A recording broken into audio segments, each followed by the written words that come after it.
నెట్వర్క్లో యాక్టివ్గా ఉండటమంటే అసలు అర్థమేంటి? ఈరోజు ఆ ప్రశ్నకు సమాధానమే పూర్తిగా మారిపోబోతోంది. ఎందుకంటే మైనింగ్ రూల్స్ మారాయి, మీ హ్యూమన్ నోడ్ హెల్త్ ఇప్పుడు లైవ్లో ఉంది. ఆ అప్డేటేంటో వివరంగా చూసేద్దాం. సరే, ఒక ప్రశ్నతో మొదలు పెడదాం. ఒక నెట్వర్క్కి మనం చేసే కాంట్రిబ్యూషన్లో ఏది ఎక్కువ ఇంపార్టెంట్? ఎప్పుడో ఒకసారి చేసే పెద్ద పనా, లేకపోతే రోజూ క్రమం తప్పకుండా చేసే చిన్న పనా? ఆలోచించండి. ఆ ప్రశ్నకు సమాధానమే ఈ కొత్త అప్డేట్. అదే హ్యూమన్ నోడ్ హెల్త్ స్కోర్స్. ఈ ఫీచర్తో మన మైనింగ్ యాక్టివిటీ చాలా క్లియర్గా, ఇంకా చెప్పాలంటే ఒక అర్థవంతంగా మారబోతోంది. మీరు మీ యాప్లో ఇప్పుడే చెక్ చేసుకోవచ్చు కూడా. సరే, అసలు ఈ హ్యూమన్ నోడ్ హెల్త్ స్కోర్ అంటే ఏంటి? దీన్ని ఎలా లెక్కిస్తారు? ఆ వివరాల్లోకి వెళ్దాం. చాలా సింపుల్గా చెప్పాలంటే హ్యూమన్ నోడ్ హెల్త్ అనేది మన కన్సిస్టెన్సీని కొలుస్తుందన్నమాట. అంటే మనం నెట్వర్క్లో ఎంత రెగ్యులర్గా, ఎంత నమ్మకంగా పాల్గొంటున్నామో ఈ స్కోర్ చూపిస్తుంది. మీరు కొత్త ట్రాకింగ్ స్క్రీన్ చూస్తే అక్కడ 2 కీలకమైన విషయాలు కనిపిస్తాయి. ఒకటి, daily mining activity. 2, group mining. ఈ రెండిటినీ కలిపితేనే మన హ్యూమన్ నోడ్ హెల్త్ స్కోర్ అనేది వస్తుంది.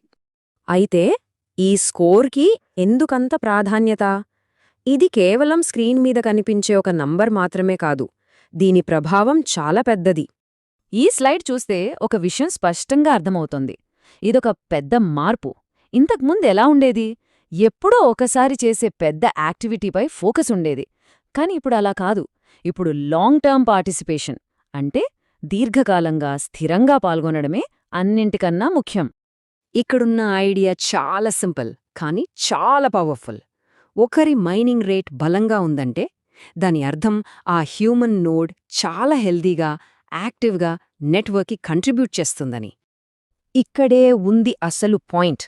మన కన్సిస్టెన్సీ, అంటే మన ఓవరాల్ మైనింగ్ రేటు, ఇప్పుడు ఐటీఎల్ వెరిఫికేషన్ ప్రాధాన్యతను నిర్ణయించడంలో ఒక కీ మెట్రిక్గా మారింది. సింపుల్గా మన వెరిఫికేషన్ ప్రాసెస్లో మనకు హై ప్రయారిటీ దొరుకుతుందన్నమాట. ఈ చార్ట్ చూస్తే విషయం ఇంకా క్లియర్గా అర్థమవుతుంది. చూడండి, మైనింగ్ రేటు తక్కువగా ఉంటే ప్రయారిటీ తక్కువ, మైనింగ్ రేటు ఎక్కువగా ఉంటే వెరిఫికేషన్ కోసం మన ప్రయారిటీ అంతగా పెరుగుతుంది.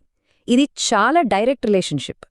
సో, ఈ కొత్త ట్రాన్స్పరెన్సీ వల్ల ఒక మంచి అవకాశం వచ్చింది. నెట్వర్క్లో ఉన్న ప్రతి ఒక్కరూ తమ స్టేటస్ను ఎలా ఇంప్రూవ్ చేసుకోవాలో ఇప్పుడు స్పష్టంగా తెలిసిపోతుంది. ఈ ప్రాధాన్యత సాధించడానికి మార్గం కూడా చాలా సింపుల్. ఫస్ట్, రోజూ డైలీ మరియు గ్రూప్ మైనింగ్లో స్థిరంగా పాల్గొనాలి. దానివల్ల మన హ్యూమన్ నోడ్ హెల్త్ స్కోర్ పెరుగుతుంది. ఆ తర్వాత ఐటీఎల్జీ వెరిఫికేషన్లో హై ప్రయారిటీ ఆటోమేటిక్గా వస్తుంది. అందుకే కొత్త ఫోకస్ అంతా కేవలం ఎక్కువ మైనింగ్ చేయడం మీద కాదు, తెలివిగా మైనింగ్ చేయడం మీద ఉంది. అంటే ప్రతిరోజు కన్సిస్టెంట్గా నెట్వర్క్లో యాక్టివ్గా ఉండడం. మొత్తంగా ఈ అప్డేట్ మొత్తాన్ని ఒక్క మాటలో చెప్పాలంటే, నేటి స్థిరత్వమే రేపటి ప్రాధాన్యత. సింపుల్. ఇది మనందర్నీ ఆలోచింపజేసే ఒక ప్రశ్నను మిగిల్చింది. అదేంటంటే, నెట్వర్క్లో అందరూ ఇలా నమ్మకంగా, స్థిరంగా పాల్గొనడం అనే పునాదిపై మనమందరం కలిసి పనిచేస్తే మన అందరి కోసం ఎలాంటి అవకాశాలు ఎదురుచూస్తూ ఉంటాయి?